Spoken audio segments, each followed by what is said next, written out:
വയനാട് ദുരന്തത്തിലെ എല്ലാം നഷ്ടപ്പെട്ടവർക്ക് കൈത്താങ് ഒരുക്കുവാൻ സ്നേഹപാവകളും വിദ്യാർത്ഥികളാണ് കാരുണ്യസ്പർശത്തിന്റെ പാവകൾ നിർമ്മിച്ച് അതിജീവനത്തിനായുള്ള ഉദ്യമത്തിൽ പുതിയ മാതൃക തീർക്കുന്നത്.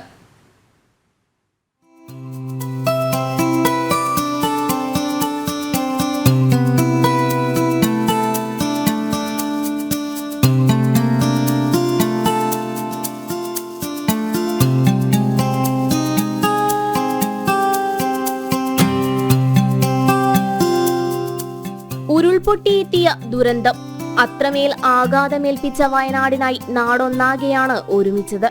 വലുതും ചെറുതുമായ സ്നേഹഹസ്തങ്ങളിൽ തങ്ങളാൽ കഴിയും വിധം ചേർത്തുവയ്ക്കുകയാണ് വിദ്യാർത്ഥികളും. Kozhikode Perumanna EMS higher secondary സ്കൂളിലെ കുട്ടികളാണ് 1000 പാവകൾ പണിത് സ്നേഹത്തിന്റെ ആൾ രൂപങ്ങളായത്. വയനാട്ടിൽ ഉരുൾപൊട്ടലിൽ നമ്മൾ ഞെട്ടലോടെയാണ് കണ്ടത്.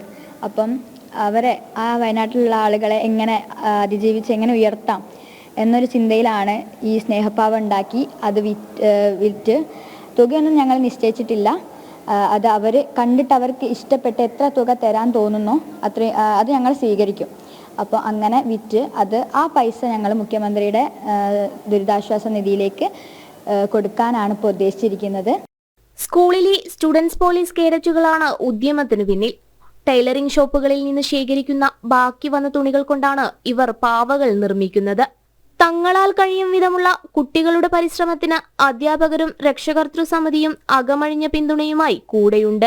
കുട്ടികളുമായി ചർച്ച ചെയ്തപ്പോൾ അവർ പറഞ്ഞു, നമുക്ക് നമ്മളെപ്പോലെ ഉള്ള കുഞ്ഞുങ്ങൾ, അവരുടെ രക്ഷിതാക്കൾ എല്ലാവരും അവിടെ വളരെയധികം ദുരിതത്തിലാണ്. അപ്പോൾ അവർക്ക് താങ്ങായി നമ്മൾ എന്തെങ്കിലും ഒന്ന് ചെയ്യണം.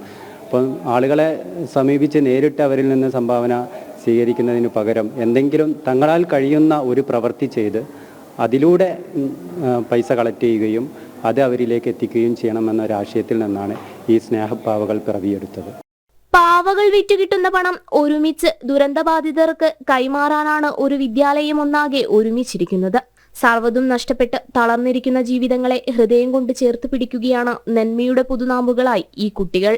ഈ പാവകൾ അത്രമേൽ മനോഹരമാകുന്നത് സ്നേഹസ്പർശം പതിഞ്ഞതുകൊണ്ടു തന്നെയാണ്. അതിജീവനത്തിനായുള്ള ആൾരൂപങ്ങളാവുകയാണ് ഇവ ഓരോന്നും.